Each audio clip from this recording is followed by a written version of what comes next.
Hi, I'm Bobby Holmquist. I'm Michael Dimock. I'm Tyler Padera. And we will be reviewing Chapter 2 of Stacey Rodman's linear algebra class, where we will be building a basis in linear space and reviewing linear independence and what it means to span a linear space. Hope you enjoy. All right, first, starting with this chapter, we are going to define linear space. The definition of linear space is a linear space is a set L containing objects called points, where for any point P and Q in L and any real number C, there exists unique points, P plus Q, called the sum of P and Q, and CP, called the scalar product of C and P. The important part here is basically all we're doing is defining the two operations, the additive operation and the multiplicative operation. Now keep in mind that the additive operation is only adding 2 points, while the multiplicative operation is scaling a point with a real number. So those are the unique operations that we're going to be working with in this chapter. Beyond that, we look here at the definitions of linear space. A lot of these definitions should be something we're familiar with, like the additive operation being commutative. Also, we know there exists a 0 point called the additive identity, such that we would add 2 point plus the 0, it would go back to the original point. Beyond that, we know that if A times the point P equals 0, if and only if A equals 0 or P equals 0. And then beyond that, we have some sort of distribution with the multiplicative operation. So that's sort of setting up our linear space so that we can work through some of the proofs we have coming up. First theorem we're going to be working on is Theorem 6. So for any point Q in a linear space L, there exists a point X such that Q plus X equals 0. In addition, for any given point Q, this is so in order to prove this theorem, the way you start is you start with X equals negative 1Q. From there, you're going to move everything over on one side and use our distributive property with scalars to end up getting the Q plus X will equal 0. From there, just to show the point is unique, you do the simple proof of you assume there is an object Q and assume there's another point P, and that both those points when added to X will get equal 0, and then you show that Q and P must be the same point.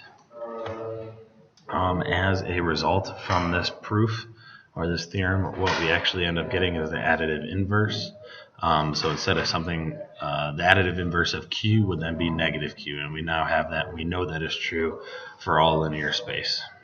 All right, so for Theorem 7, we're going to show that for any point P and Q in linear space L, there's a unique point Y such that P plus Y equals Q.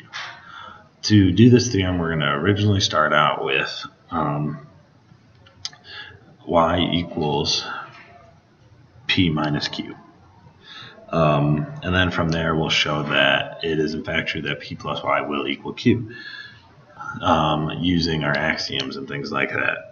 Beyond that, there is a unique point. So in order to show uniqueness, we must show that Y is unique. So we can assume there's a point Y and there's a point, G, that when added to P will equal Q. And then through a simple proof, we'll show that those 2 points must be equal. All right, so for Theorem 8, we have for any point P and Q in linear space L and any real number C, it holds that CQ minus P is equal to CQ minus CP. So basically all this is showing is that distribution holds over subtraction. This is a really simple proof of simply making it C parentheses Q plus negative P and then bringing it back to subtraction after you distribute. Not too difficult a problem there.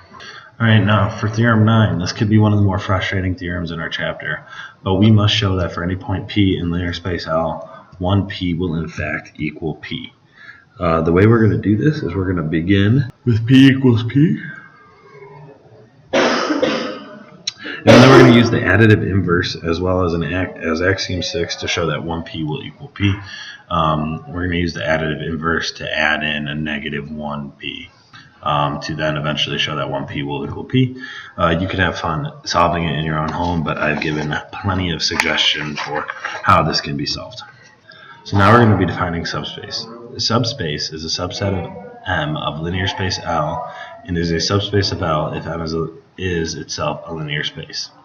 So in that definition, the important part is that M must be a subset of the linear space, and itself, M must be a linear space all by itself. What it means for it to be a linear space is that it's closed under addition, meaning that if we add 2 points within this set, it will hit another point in the set. And it must also be closed under scalar multiplication, which is the same idea that if we multiply it by any real number, or if we scale it by any real number, that point will then be in the set. Beyond that, it also will satisfy the 7 axioms for linear space, which we talked about earlier in this presentation. Now we can move on to Theorem 10. Theorem 10, a non-empty subset M of a linear space L is a subspace of L if and only if M is closed under both addition and scalar multiplication. That's an if and only if, so we must go forward and backward. That being said, for going forward, it actually follows intuitively from the definition because M is defined as a linear space and a subset of L, so therefore it is closed under addition and scalar multiplication. But going backwards is a little trick here. So M is closed under both addition and scalar multiplication, and so then we must then show it's a subspace. But the thing is that we defined our operations to work one way.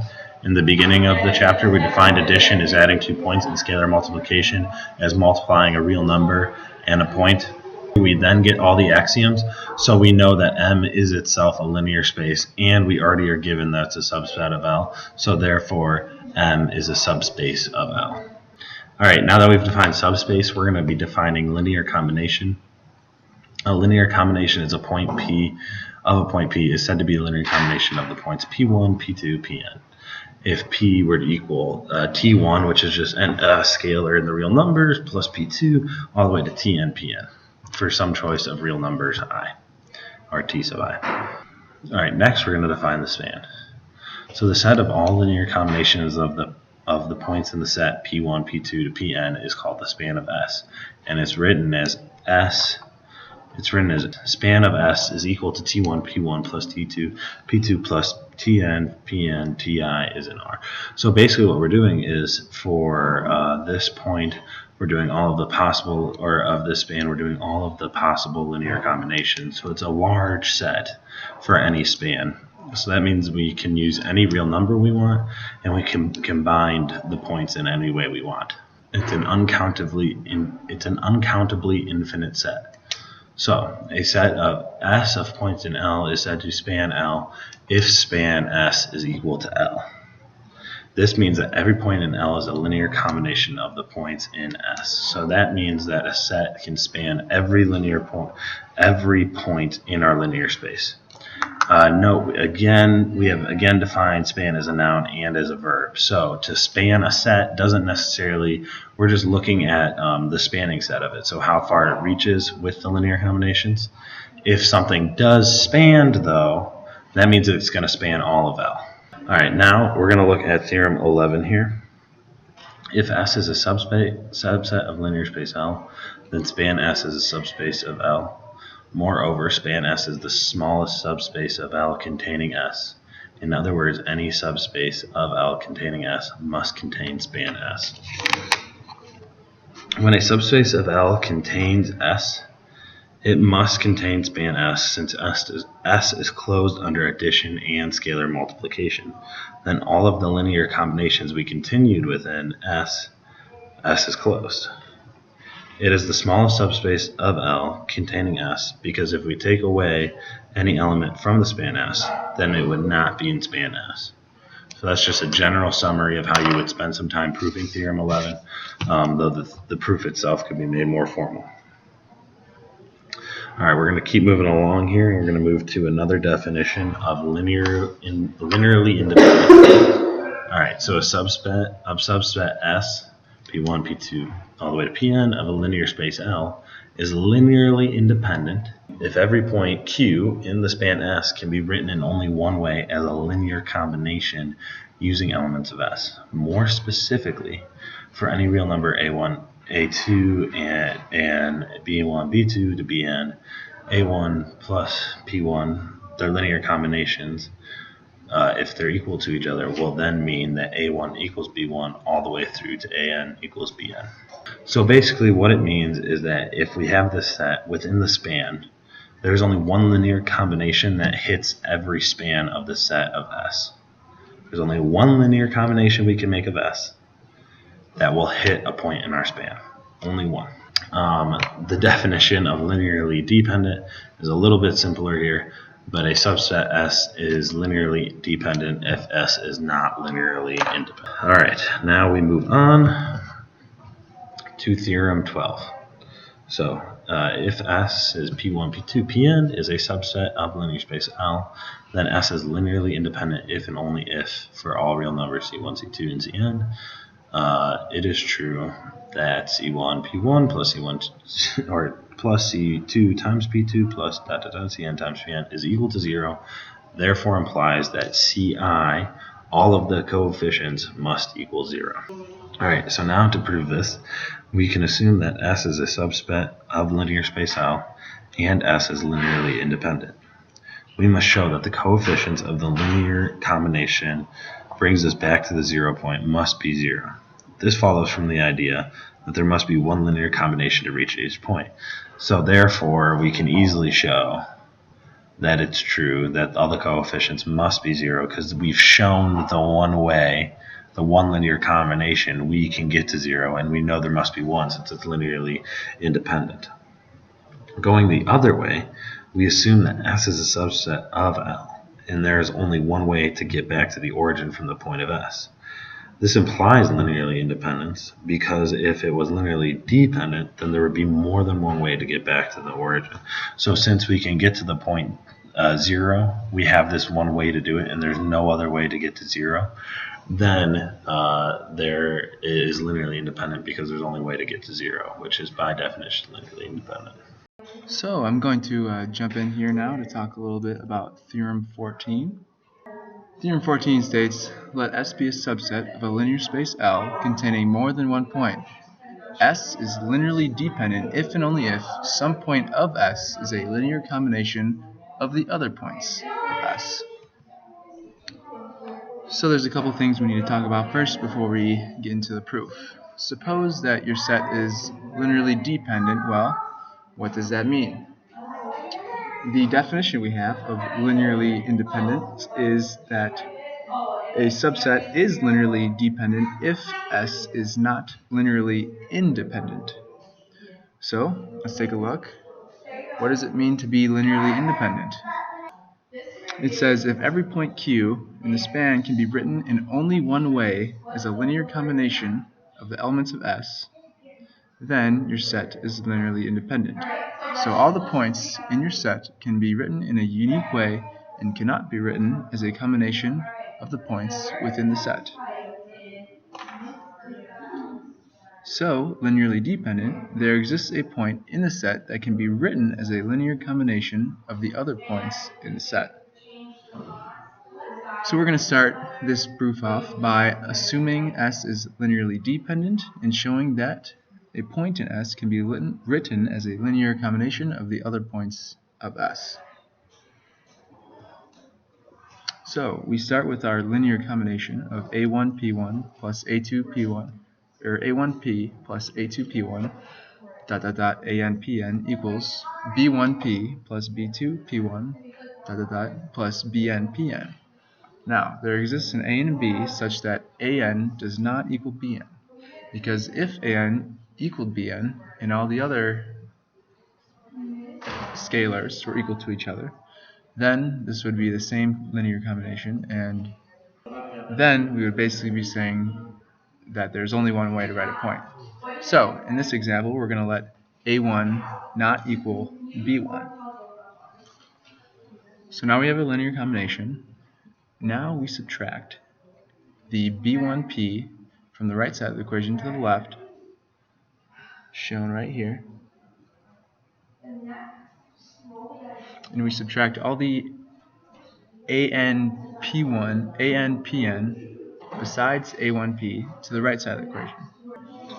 The next step we take, line 2 here, is multiplying each side by 1 over A1 minus B1. And what that leaves us with is our point P equaling a combination of the other points of the set S. Now, we're going to look at the backwards way. We're going to assume there exists a point in S that is a linear combination of the other points of S, and we must show that S is linearly dependent. So let's look back at the definition of linearly independent and negate that.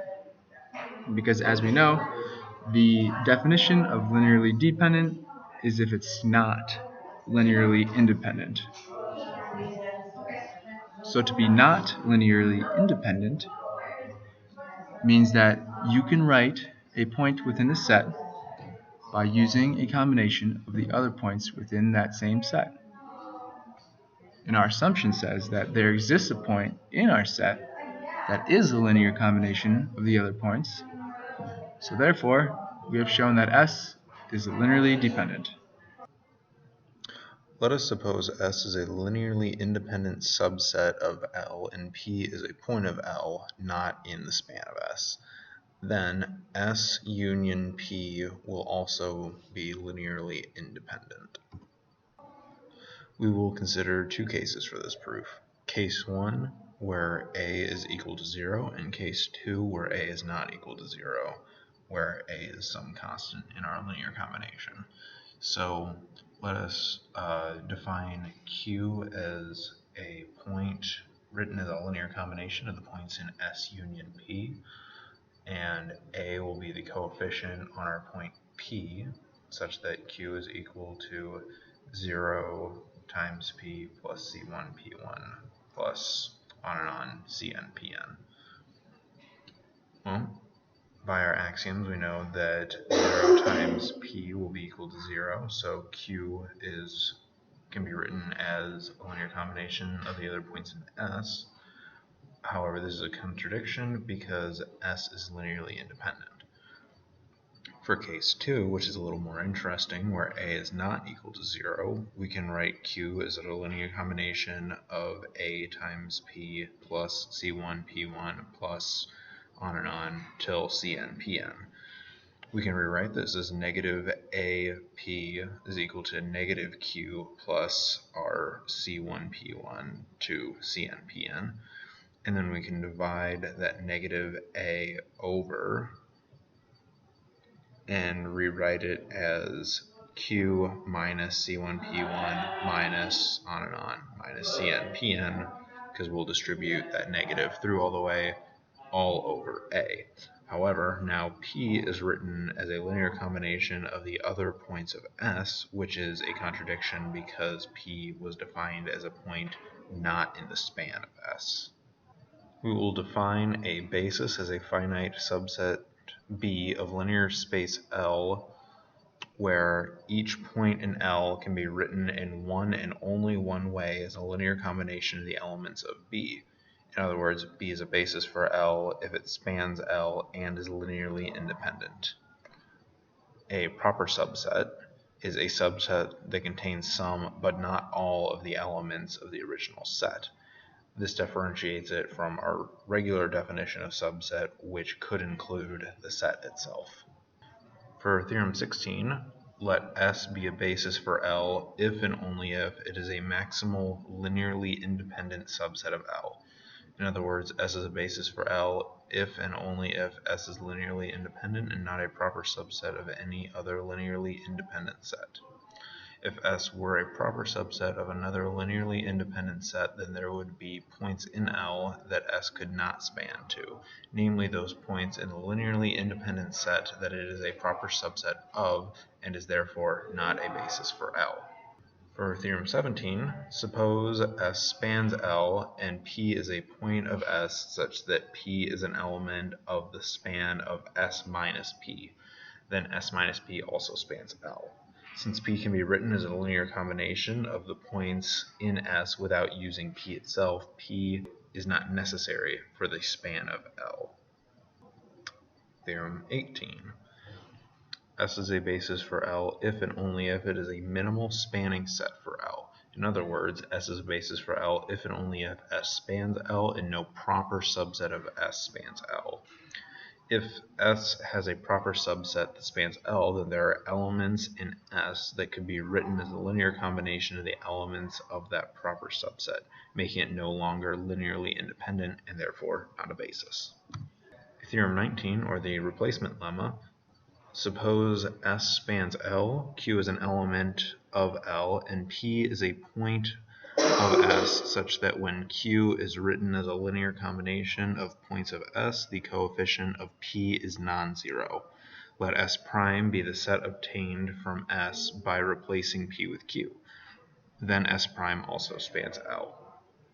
To prove this, we know that Q is dependent on P, and since P cannot be written as a linear combination of the other points in S, we are able to replace P with Q and still be able to span all of L. For Theorem 20, consider only finite subsets of L. No linearly independent set has more points than a spanning set. We're able to use the replacement lemma to show that any spanning set can completely cover a linearly independent set. Alrighty, and now I'm here to wrap up the chapter 2 of the linear algebra section we covered with theorems 21 and 22. So let's start with theorem 21. If L has a basis B with n points with a finite number of points, then the following holds. So let's start with part 1. No linearly independent set contains more than n points. So I'm not going to do a complete technical proof, but just pinpoint what you would need to do to prove it. So you would let there be an arbitrary linearly independent set, and since B spans L by the definition of a basis, which we're given, no linearly independent set can contain more than n points by what we proved from Theorem 20. So therefore, S cannot have more than n points in B. Part 2, every linearly independent set with n points is a basis. So you would start by having a linearly independent set with n points. And since B spans, we can use the replacement lemma from Theorem 19. And using Theorem 20, we conclude that our new set contains the points from B because we use the replacement lemma, and now it's linearly independent and spans, so we have a basis. Part 3, every linearly independent set is contained in a basis. So you will let a set be linearly independent, and you must show that set is contained in a basis. So we're going to use Theorem 15 to add points to the set that aren't in the span. And eventually we will have our set at the very beginning that spans L, and we know that's linearly independent, so therefore we have a linearly independent set contained within a basis. Alright, Theorem 22. So if L has a basis B with n points, finite number of points, then the following holds. So we'll start with part 1. No spanning set contains fewer than n points. So let there be an arbitrary spanning set. And since B is linearly independent by the definition of basis, no spanning set can contain fewer than n points by Theorem 20. Therefore, your arbitrary spanning set cannot have fewer points than n points. Part 2, every spanning set with n points is a basis. So let there be a spanning set that has n points. No proper subset of n can span by part 1. So spanning set can contain fewer points by Theorem 20. So by Theorem 19, n is a basis. And part 3, every finite spanning set contains a basis. So you will let some finite spanning set that has more than the points in our basis n, then your set is linearly dependent by Theorem 18. Then we eliminate the points in the set that are combinations of the other points, so linear combinations, And once you get rid of all those points, by theorem 14, our set is linearly independent. Now, since we assume the finite spanning set and we have linearly independence, then we have our basis. So therefore, every finite spanning set contains a basis.